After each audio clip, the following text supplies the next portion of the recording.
자, 부동산 경매 꿈 부경꾼 박중입니다. 지금 시간이 오전 8시가 조금 넘었는데요. 경기도 오산시 수청동까지 와 있습니다. 제가 왜 이런 시간에 수청동에 왔냐? 너무 궁금해서 참을 수가 없었어요. 빨리 한번 확인해 보고 싶어서 제가 오산시 수청동까지 왔습니다. 제가 항상 물건을 보면서 상권과 입지를 봐야 된다고 이야기하고 있는데, 경기도 오산시는 많이 들어보셨죠? 뭐 오색시장도 유명하고. 그런데 오산시 하면 뭐가 떠오릅니까? 조금 오래된 구도심, 예전엔 조성돼서 조금은 낙후된 듯한 느낌을 가지고 있는데, 이제는 그런 생각을 저희가 바꿔야 됩니다. 경기도 오산시 바로 동쪽에는 동탄 신도시가 조성돼서 성공리에 입주가 완료됐기 때문에 오산시에서도 가만히 있을 수 없다, 오산시도 개발을 할 거야 라고 해서 오산시도 거의 대부분의 지역에서 주거 정비 사업에 나섰죠. 그래서 새로운 신도시 발표들을 많이 했는데, 그 중에 한 축을 담당하고 있는 수청동에 나와 있습니다. 그래서 제 주변을 쭉 둘러보시더라도 제가 상업지역의 중심에 있는데, 이 주변에 저쪽에도 아파트, 이쪽에도 아파트, 저쪽에도 아파트, 아파트가 바로 인접해서 있고요. 가운데 있는 상업지역을 이루고 있는 상가 자체도 다 신축 상가급으로 깨끗해 보입니다. 지구단위에서 새로 조성된 도시계획 시설이란 이야기인데요. 수청동은 오산대역과 1분 거리 바로 인접해 있고요. 그리고 오산대역을 지나서는 세교 2지구가 18,000세대가 넘는 입주가 예정되어 있어서 근처가 굉장히 핫한 곳으로 바뀔 가능성이 큰 곳이다 라는 생각으로 오늘 물건을 같이 탐구하도록 하겠습니다. 뒤쪽에 보이는 신축으로 보이고 외형도 아주 예쁘네요. 그런데 건물의 형태가 조금 독특합니다. 1층과 2층은 상업시설들로 만들어서 분양을 하고 있거나 분양이 완료돼서 장사를 하고 있는 걸로 보이는데요. 3, 4, 5, 6, 7층은 주차시설로 보입니다. 즉 주차타워로 보여요. 이 알짜배기 땅에 다 상업시설로 분양을 하지 왜 이렇게 주차타워를 만들어서 쓰고 있을까요? 주차비를 받는 게 수익이 더 클까요? 그건 아니죠. 아마도 해당 용지는 주차장 용지일 거예요. 주차장만 만들 수 있는 용지인데, 제가 확인은 안 했지만 지구단위 계획의 세부 내용을 보면은 여기 주차장 용지를 주차장 용지로만 써야 되는데, 상업시설로 쓰고 싶다면 주차장 용지와 상업시설의 용지 비율을 나눈다 그러면 건축 허가를 내주겠다라고 하는 허용 기준이 있을 겁니다. 아마 그 허용 기준을 맞춘 것 같고, 보진 않았지만 1층, 2층이 상업시설이고 위에 3층부터 7층까지 5개 층이 주차장 용도로 쓰는 걸로 봐서는 지구단위 계획에서는 아마도 상업시설의 비율을 30%로 한정하고 있을 것이다. 주차장 용지로 되어 있기 때문에 주차장 면수를 최대한 확보하면 그만큼 인센티브를 주겠다 라고 생각을 하셔도 되겠습니다. 상업용지의 중심이기 때문에 주차난이 예상되잖아요. 그래서 주차장 면수의 확보를 위한 지자체의 빅피처가 되겠다, 이렇게 생각하시면 되겠습니다.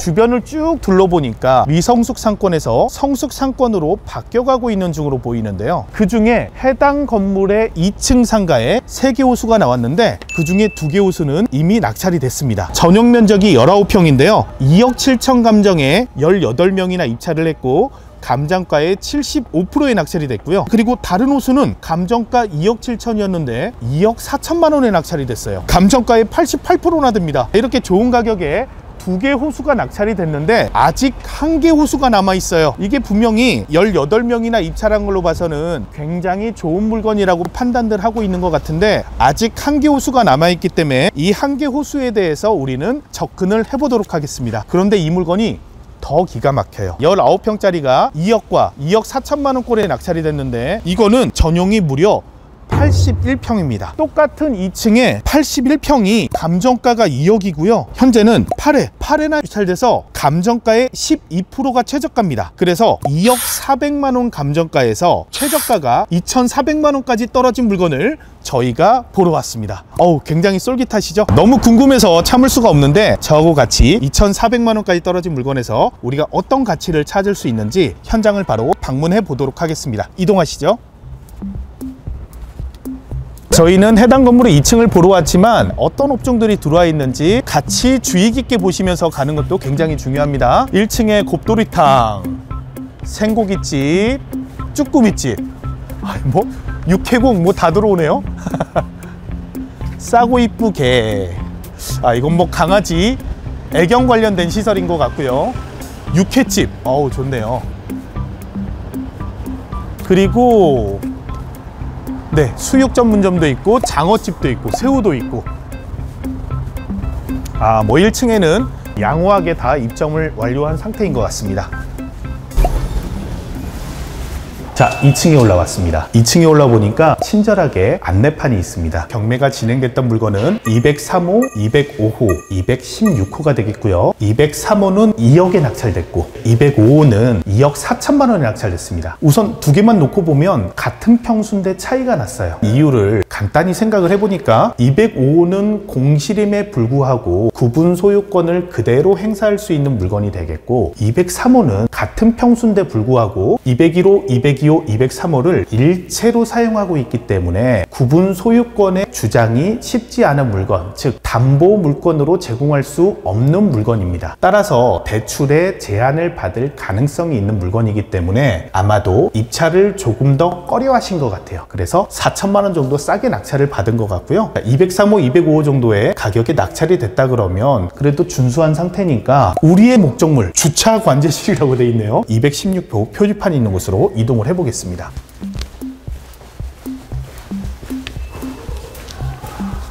자, 오른쪽에 205호라고 친절히 써주셨네요. 이게 2억 4천만 원에 낙찰받은 경매 목적물이 되겠고요.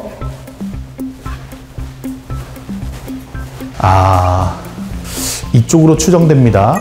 이쪽에 주방에 있는 쪽이 아마도 203호, 2억 원에 낙찰이 된 물건인 것 같아요. 아까 안내판에서 보셨듯이 3개 호수가 일체로 음식점으로 활용하고 있는 걸로 보여지고요.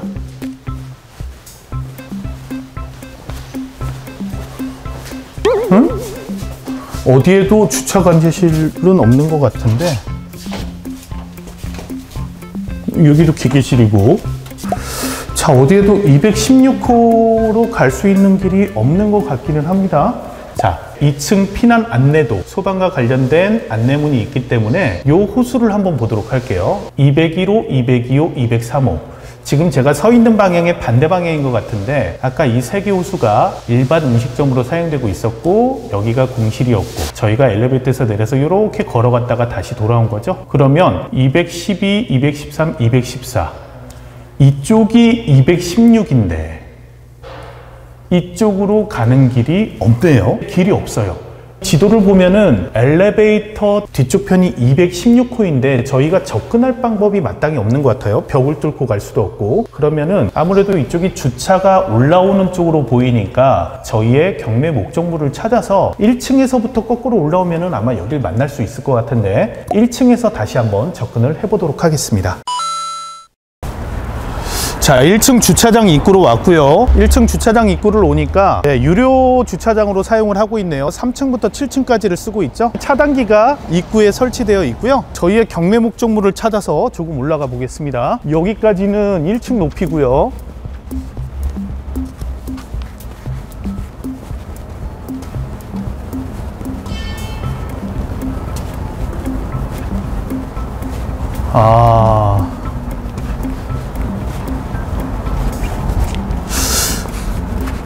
지금 이 정도쯤부터는 2층의 높이로 추정이 됩니다.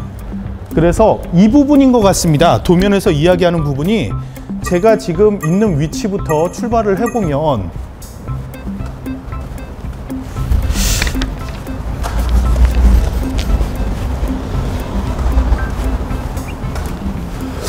한 이 정도 위치가 되지 않을까요? 지금 더 올라가면은 3층의 높이인 것 같고 이쪽까지 정도? 요 정도가 지금 전용 81평이 나와 있는데요. 아마 이 부분이 경매 목적물인 것 같습니다. 중앙 차선이 경매 목적물이네요. 네. 예, 시원하고 좋네요. 경매 목적물이. 바람이 그냥 곳곳에서 들려오고 좀 난감한데요. 2층의 상가를 보고 전용 면적당 너무 싸다 싶었는데 이게 경매 목적물이네요. 자, 여기까지만 보시고 뭔가 옛날 생각나지 않으세요? 제 영상 중에서 주차장 입구를 낙찰받아 라는 영상이 있었는데요. 그때도 좀 많은 이슈가 됐었는데 뭐 비슷한 냄새가 납니다. 자, 그러면 그때는 어떻게 대처했었고 이 물건은 어떻게 처리를 해야 되는지 이야기를 나눠보도록 하겠습니다. 자, 현장에서 보셨던 사건은 2019 타경의 24,192번 사건 되겠고요. 물건 번호 3개 중에 아까 이야기했던 1번과 2번은 낙찰이 됐고 나머지 3번 물건이 되겠습니다. 경기도 오산시 수청동에 위치해 있고요. 전용 면적이 81평이나 되는 대형 상가예요. 굉장히 큰 구분 상가가 되겠고요. 감정가는 2억 400만 원밖에 안 됐는데 1회, 2회, 3회, 4, 5, 6, 7, 8회가 유찰됐고, 유찰돼서 감정가의 12%인 2,400만 원이 최저가가 되겠고요. 그 안에 8회가 쭉 미끄러져서 유찰된 게 아니라 2번이나 미납 사건이 있었습니다. 4회차 매각 기일 때 3명이나 입찰해서 그 중에 낙찰받으신 분이 미납을 했고요. 또 이분이 미납하고 쭉 미끄러지다가 9회차 때 또 낙찰자가 나왔었습니다. 단독 입찰했는데, 자, 이분 또한 무슨 사유인지 몰라도 또 미납을 하셨어요.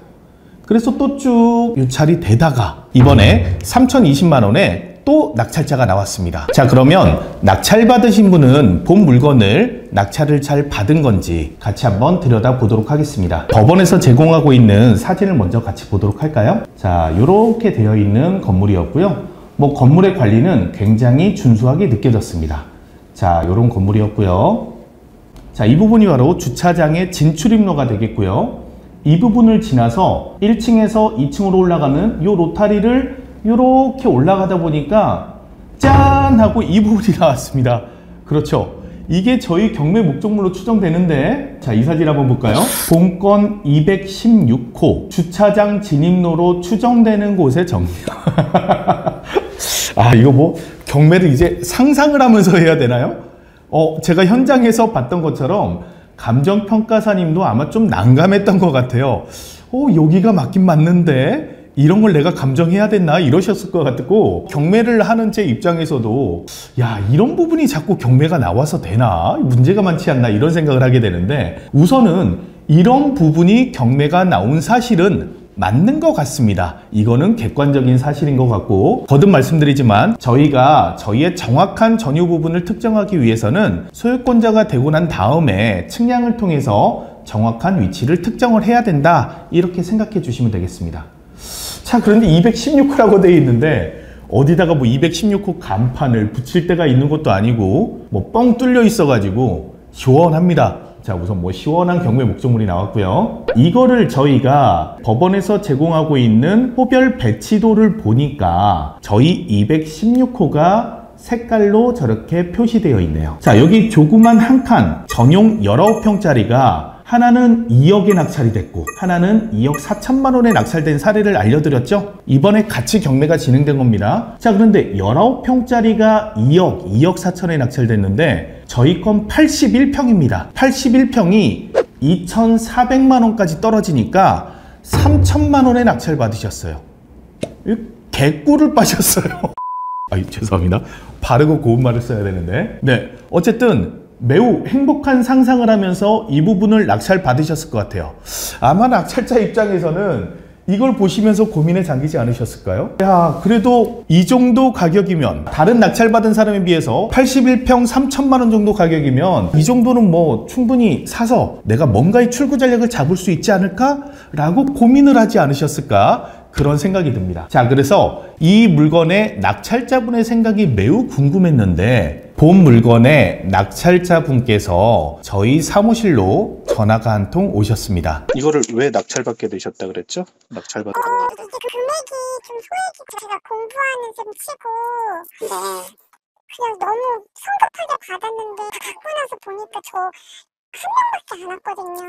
그리고 대지지분도 좀 높았고, 그리고 매각 물건 명세서가 되게 깔끔했어요. 뭐가 특별한 사항이 없었고, 제 생각에는 그 주차장의 관리비 정도에서 제가 받을 수 있겠다. 얼마 정도씩 이렇게 한 달에 소액으로 뭐 거기 어쨌든 상가가 좀 꽤 한 20개 정도 있으니까 어쨌든 제 호실이 드러나 있거든요. 216호라고 정확하게 찍혀있고, 거기를 지나다니까 주차장을 소유하신 분들도 주차비를 받잖아요. 그것처럼 저도 진입로니까 그러면은 일부를 받을 수 있겠다 생각을 하고 그냥 진짜 금액이 저렴하니까 아무 생각 없이 받은 거거든요. 근데 채널 보고서 깜짝 놀래가지고 오늘 제가 법원에 전화했더니 오늘까지 되는 거예요.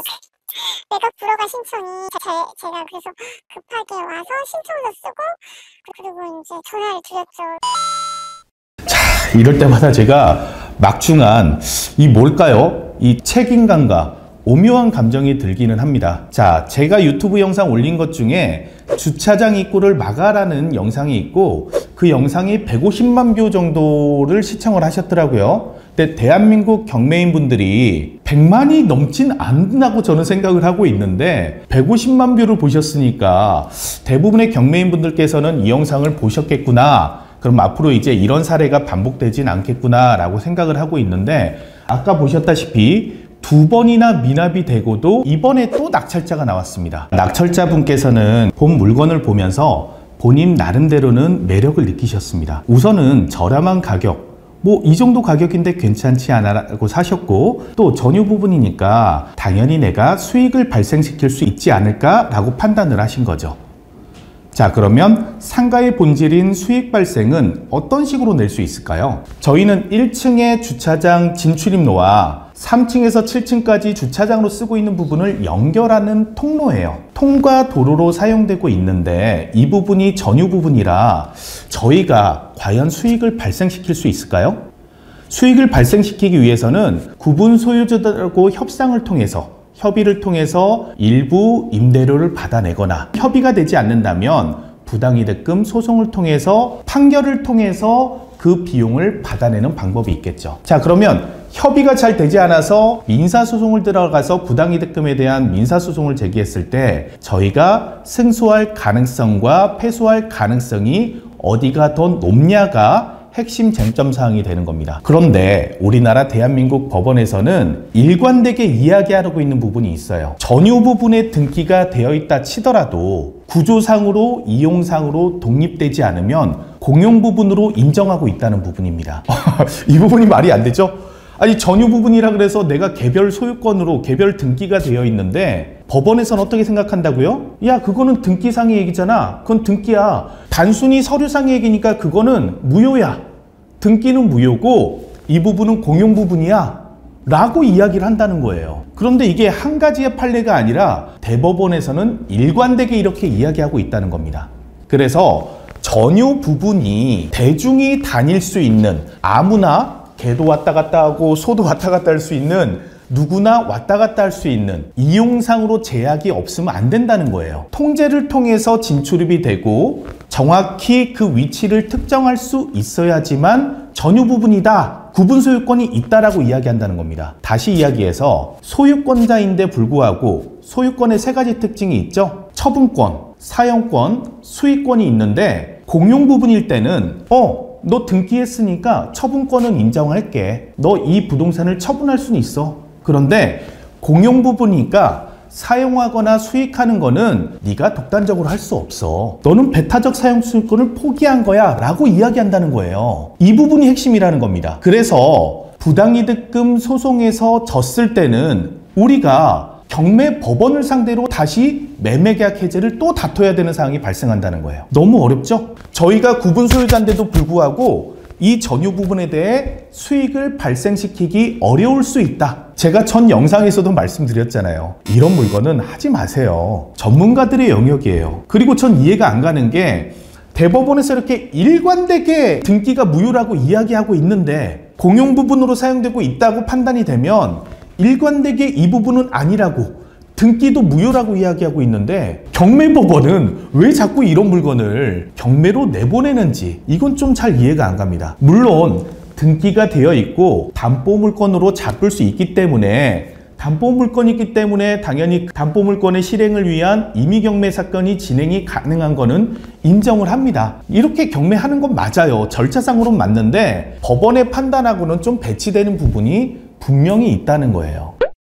결론을 지어보면 본 물건을 낙찰받으신 낙찰자분은 어떻게 대처를 해야 될까요? 우선 현재는 매각 허가 결정이 나기 전이기 때문에 법원을 상대로 매각 불허가 신청을 하는 것도 하나의 방법이 될 수 있겠고요. 두 번째는 매각 불허가를 신청했는데 매각 허가 결정이 났어. 그랬을 때는 잔금을 내지 않는 미납도 하나의 방법이 될 수 있고 아니면 잔금을 내시고 소유권을 취득하고 그냥 가지고 계셔도 돼요. 아니, 우리 얼마에 산 거죠? 계산기 한번 볼까요? 3천만 원 나누기 81평 해보니까, 아니, 상업지역에 있는 부분 상가의 상가를 전유 부분 평당 37만 원에 사신 꼴이에요. 37만 원에 건물을 사셨는데 이런 가격이 어디 있습니까? 저 정도의 상가라면은 전유 부분을 평당 1,000만 원 정도 인정해도 뭐 양호하게 산 편인데요. 자, 같은 층에 다른 상가를 낙찰받으신 분은 평당 1,200만 원 꼴의 낙찰을 받으신 꼴인데, 남들은 1,200 받은 거 저는 37만 원에 샀다고요. 굉장히 저렴하잖아요. 물론 37만 원이든 그게 뭐 100원이든 이 상가를 공용 부분이라는 판단을 받는 순간 사용 수익은 할 수 없기 때문에 상가의 취득 목적하고는 맞지가 않아요. 하지만 81평 구분 상가에 따른 대지권 23평을 가지고 있기 때문에 대지권의 지분은 제가 가지고 있겠죠. 본 상가에서 사용 수익은 못해도 대지권 23평이 있기 때문에 본 상가가 뭐 적절하진 않지만, 예를 들어서 보존 등기를 보니까 19년이에요. 19년에 지은 상가가 뭐 100년, 200년 영속될 수 있겠지만, 제 입장에서 제가 굳이 3천만 원의 혜택을 누리지 않고 손자나 아니면 그 손자의 손자나 대대로 본 지분을 물려준다면 저는 거기에 대한 토지의 가치 또한 증여가 되는 거다. 그게 목적이다 그러면 취득하는 게 맞는 거예요. 그쵸? 제가 금반지를 사가지고 뭐 골드바를 하나 증여하는 것보다는 대지 지분 23평짜리를 증여하는 게 훨씬 더 향후에 실익일 수 있다는 판단도 할 수 있다는 거죠. 다시 이야기해서 낙찰받지 말라는 이야기지만, 다르게 이야기한다 그러면 출구 전략, 생각이 다르다면 본 물건을 낙찰을 잘 받았냐 못 받았냐는 나의 취득 목적에 달려 있다, 이렇게 생각을 하시면 되겠습니다. 단 여기서 여러분들이 주의하셔야 될 점은, 단순하게 본 주차장 진출입로를 내가 막아서 이거를 사용 못하게 만들어서 여기에서 합의나 아니면은 일종의 협박을 통해서 내가 수익을 발생시키겠다 하는 발상은 굉장히 위험할 수 있다는 거예요. 제가 전유 부분이니까 앞으로 내가 벽을 치고 구조상, 이용상으로 구분하라 그랬으니까 구조상으로 구분할 거야. 그래서 판넬 벽을 쳐버렸어요. 차들을 못 다니게 했어요. 근데 전유 부분이니까 난 그럴 권리가 있어 라고 주장은 할 수 있겠지만, 다른 구분 소유자들이 본 행위를 한 구분 소유자를 상대로 업무 방해나 아니면 손해배상 소송을 하게 됐을 때는 이 막대한 책임을 져야 되는 것 또한 여러분들이 간과해서는 안 된다는 사실입니다. 저희가 구조상, 이용상으로 독립되지 않은 경매 목적물들이 일반 경매로 나오는 모습들을 많이 만날 수 있습니다. 이제는 많이 정보가 광범위하게 퍼졌기 때문에, 예전에는 뭐 숱하게 감정가 때부터 낙찰을 받아오고 막아오고 막 이랬는데, 이젠 여러 매체를 통해서 이런 부분이 알려지다 보니까 그래서 많이 유찰이 되고 있는데, 이렇게 많이 유찰된 물건을 만났을 때 여러분들은 뭔가 다른 부분이 있지 않을까 라고 한 번 더 되짚어 보시고, 여러분들의 입찰 목적은 무엇인지 또 출구 전략은 무엇인지 냉정히 판단해 보시고, 경매 시장에서 여러분들만의 수익을 거두는 고차원 경매를 언제나 응원하도록 하겠습니다. 고생하셨습니다. 고생했어요. 고생하셨습니다. 오늘 목소리가 좀 잘 나와야 되는데 목소리가 축축 처지네. 어제 술을 먹어서. 워낙 저기 스케줄 바쁜 와중에 했습니다. 근데 저희 찍으면서도 저희 저번에도 그 영상이 있었지만, 왜 자꾸 저렇게 공용 부분으로 사용된 부분이 자꾸 저렇게 왜 전유 부분으로 등기가 될까요, 대표님? 전에 영상에서도 댓글로 좀 질문이 나오긴 했던데, 아까 우리가 보니까 우리 부동산 목적물이 216호인데 건축물 대장이 주차장으로 돼 있었거든. 네. 나다 찍다가 이렇게 영상을 찍으면서 생각이 든 건데, 나도 생각이 들지, 왜 저럴까? 근데 저런 경우들이 가끔씩 있어. 근데 저게 일종의 기술인데, 건축물 대장이 주차장인데 거기에 힌트가 있어. 뭐냐면, 정리하면 주차장법이나 지구단위의 계획에 의해서 상업시설이나 주차장으로 써야 되는 면적의 비율이 정해지거든. 그런데 그 면적의 비율을 충족하지 못한 거야.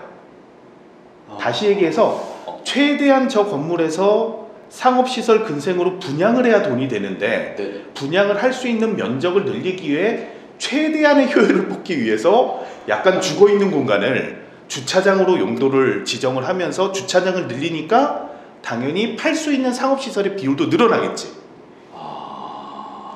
이해가 돼? 네. 그래서 아마도 저 부분까지 공용 부분으로 지정하지 않고 무리하게 전유 부분 등기를 내서 근생의 비율을 높였을 거다. 내 말이 맞을 거야. 그러면은 저기도 그러면은 저희랑 뭐 단어는 직접적으로 안 썼지만 그 고차원 건축 그걸 진행한 거네요? 그러네. 우리 구독자신가 본데? 그거 알아보고 싶네요. 우리 구독자가 진짜로? 홍 PD님이 한번 조사해봐요. 제가 이거 끝나고 하면서 제가 조사해 보겠습니다. 알겠습니다. 수고했습니다. 고생하셨습니다.